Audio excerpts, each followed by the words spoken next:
Vous êtes une femme, vous souhaitez donner du sens à votre sexualité de couple, en faire un lieu de partage, de joie et de ressources? Bonjour, je m'appelle Hélène Dumont, je suis conseillère conjugale et familiale, sexothérapeute, maman de 6 enfants et auteure du livre Terre éclose, la sexualité au féminin, aux éditions de l'Emmanuel.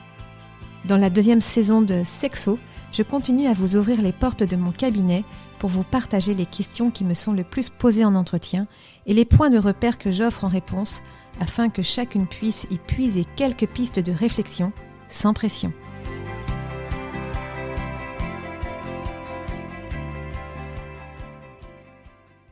Bonjour Hélène. Bonjour Marie. Alors dans ce premier épisode, vous allez nous parler de l'érotisme. C'est une façon d'injecter de la sensualité et de la légèreté dans son couple et sa sexualité sans cependant tomber dans la pornographie. Sans alourdir un quotidien déjà bien chargé, il est vraiment possible de rallumer la flamme. Oui, je reçois d'ailleurs de nombreux couples qui interrogent leur façon de faire l'amour. Je vous cite par exemple un mail que j'ai reçu un jour. Nous voudrions que notre sexualité soit un temps de complicité, mais finalement nous sommes souvent déçus. Comment nous retrouver dans l'intimité sans céder à l'influence pornographique? Comment inventer une complicité sexuelle qui réponde à notre désir de nous aimer avec légèreté? Eh bien, ces couples ont le désir de s'aimer, de partager, de grandir dans leur sexualité. Souvent, l'un des deux évoque un manque de sensualité et d'érotisme au quotidien comme dans la sexualité, tandis que l'autre appelle la tendresse nécessaire. C'est le fameux bon dosage entre tendresse et sensualité qui n'est pas facile à trouver. Alors dites-nous d'abord, qu'est-ce que l'érotisme en réalité ? Alors quand on ouvre le dictionnaire, l'érotisme désigne une exaltation de l'amour sensuel, de la sexualité, notamment à travers l'art, comme la littérature, la poésie, la musique, le cinéma. Ce mot nous vient d'éros, qui dans la mythologie grecque représente le dieu de l'amour, du désir et de la fertilité. Il représente la pulsion de vie dans ce qu'elle a de tendre, de sensuel et de vivant, faisant ainsi écho aux différentes composantes de la sexualité humaine. C'est-à-dire ? Alors, la sexualité humaine se compose de 2 courants, le courant tendre et le courant sensuel. Et pour une sexualité épanouie, ces 2 courants ont besoin de s'exprimer et même de se tricoter ensemble. Le courant tendre représente la tendresse, la douceur. Il favorise la confiance et l'attachement, des valeurs nécessaires pour oser s'engager, s'aimer ou encore construire une famille. Tandis que le courant sensuel représente la fougue, la pulsion, le désir de posséder l'autre, d'entrer en fusion avec lui. Et une sexualité sans tendresse est une sexualité à l'état sauvage, c'est une sexualité qui peut anéantir. La personne, guidée par ses pulsions, n'a pas de considération pour l'autre. Et par exemple, la pornographie est la mise en scène de cette sexualité brutale, accompagnée de fantasmes sans récit, dirigés vers certaines parties du corps, ce qui la rend inquiétante et parfois captivante. Et inversement, quelles seraient les conséquences d'une sexualité sans courant sensuel ? Inversement, une sexualité sans sensualité risque de mener à une sexualité ennuyeuse, à une relation maternante ou platonique, et parfois elle peut mener à l'absence de sexualité. La sensualité éveille la tendresse, amène de la fougue et de la vitalité dans la relation, mais sans la tendresse, qui l'humanise, elle devient débordante. Donc il faut un juste dosage de ces 2 composantes. Exactement, et pas seulement au sein du couple. Les différentes sociétés ont bien compris la complexité de la sexualité. Quand on regarde l'histoire humaine, on constate qu'elle a toujours été codée, réglée par différentes lois, qui forcément ont évolué au gré des époques, le but étant de contenir cette énergie sexuelle, de la civiliser pour vivre ensemble de façon paisible. Mais cette énergie est également source de vie, elle est mystérieuse, elle nous dépasse, ce qui lui confère en définitive son caractère sacré et transcendantal, tout autant honoré par ces différentes sociétés. Et c'est là que l'érotisme entre en jeu. Oui, parce que l'érotisme propose de tricoter ces différents aspects en sublimant la pulsion sexuelle dans le but de créer du lien, de créer une émotion ou encore de la complicité entre les personnes. On peut donc dire que l'érotisme est au service de la sexualité et de l'amour conjugal.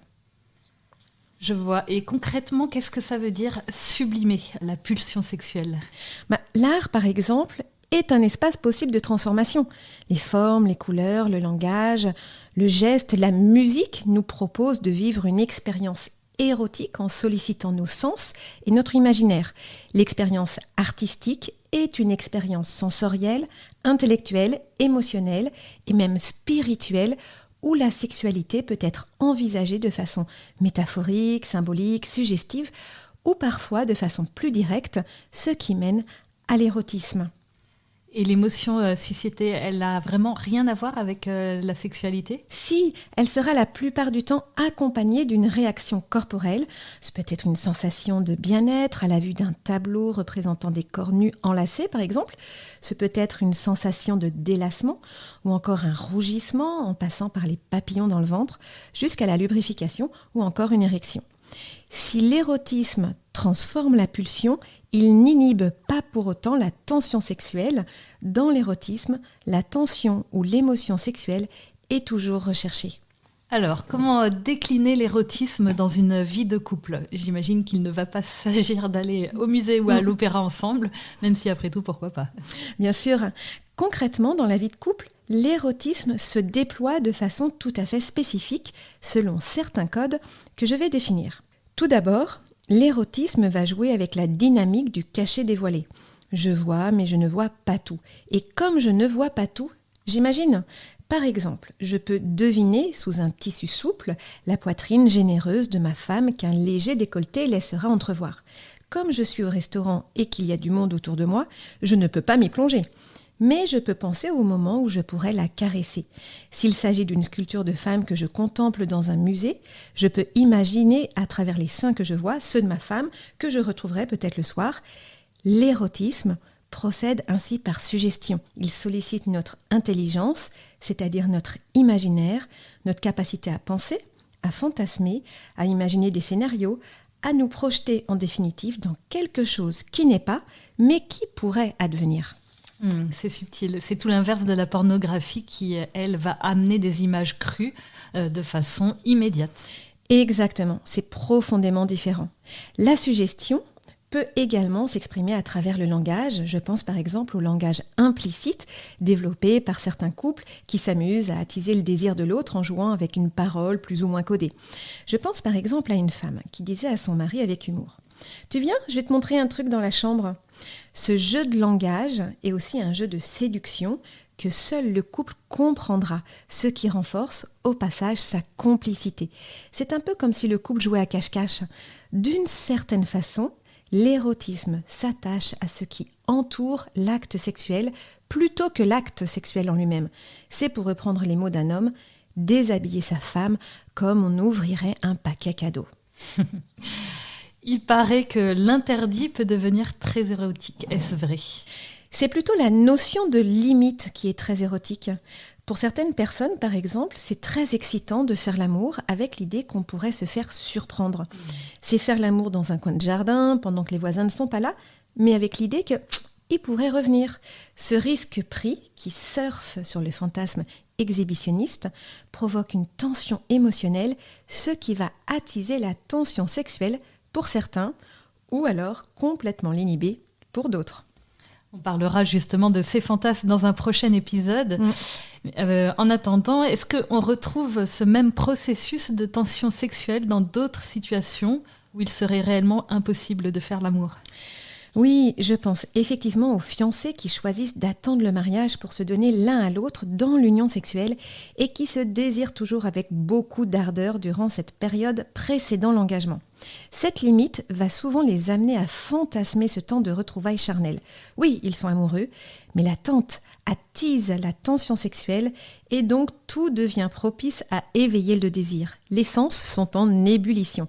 Une main qui effleure mais qui ne peut pas aller jusqu'au bout. Ces gestes, ces baisers sont porteurs d'une promesse qui va advenir mais qui ne peut pas encore se vivre et ça, c'est profondément érotique. D'une certaine façon, l'interdit provoque une obsession. Je ne vois plus que ça, je ne pense plus qu'à ça, et cette tension sexuelle s'épuise souvent au moment du mariage parce que la limite est levée. À partir de là, le couple peut connaître une grande désillusion parce que son attente était immense et que la réalité est souvent plus ordinaire que ce que l'on avait imaginé.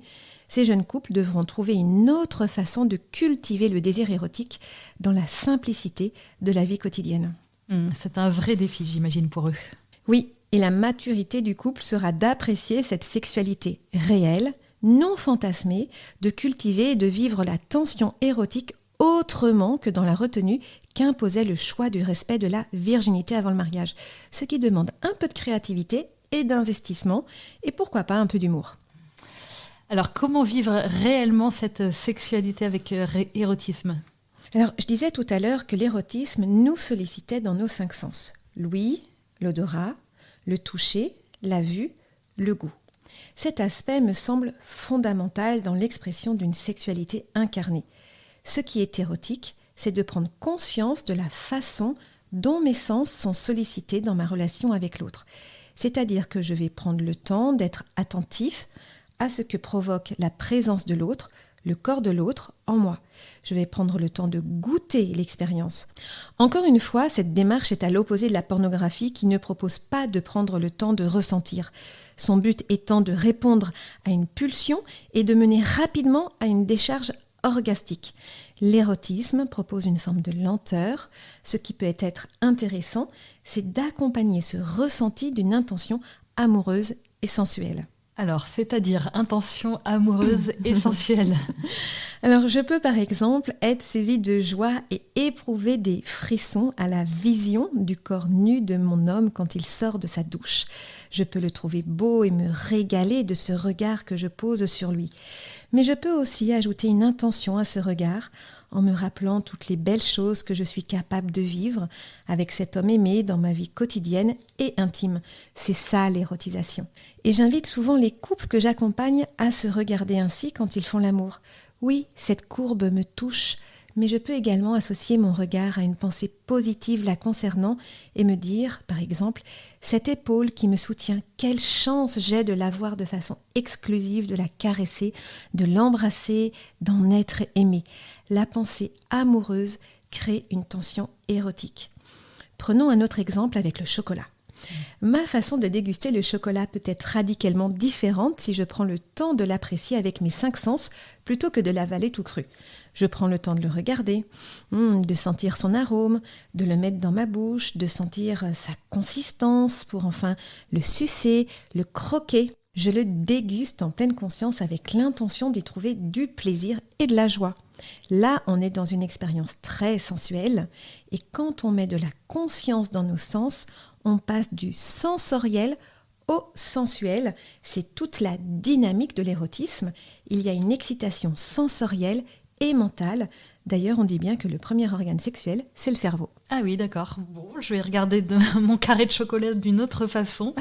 Et est-ce que vous avez un autre exemple pour vivre l'érotisme dans son couple ? Oui, autre point qui éveille l'érotisme, c'est le nouveau, le surprenant, le changement de cadre, ce qui n'est pas toujours facile à vivre. De nombreux couples sont en peine. Leur sexualité et plus largement leur relation est souvent difficile à vivre au quotidien, alors qu'ils savent très bien se retrouver en vacances ou quand les enfants ne sont pas là.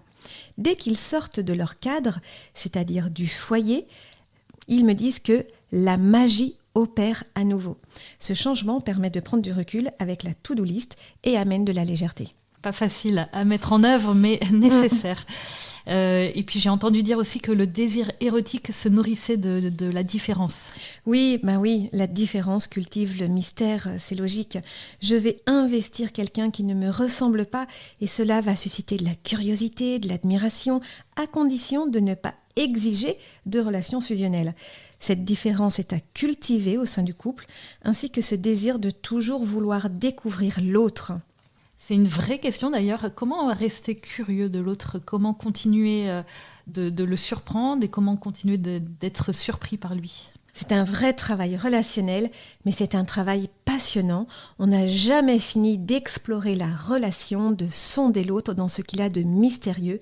Et justement, l'érotisme vient nourrir ce désir d'exploration et c'est bien cela qui entretient également l'amour. Merci beaucoup Hélène.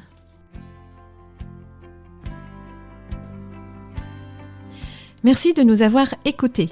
Si ce podcast vous a plu, n'hésitez pas à le partager autour de vous, à vos sœurs et amis, pour qu'elles puissent en bénéficier. Vous pouvez aussi mettre une note de 5 étoiles et un commentaire sur Apple Podcast afin que le podcast soit connu par le plus de femmes possible. Et si vous êtes branchés réseaux sociaux, rejoignez-nous sur le compte Instagram et la page Facebook des podcasts de Famille Chrétienne. N'hésitez pas à faire part de vos interrogations, de vos remarques et suggestions de sujets. Et à la semaine prochaine.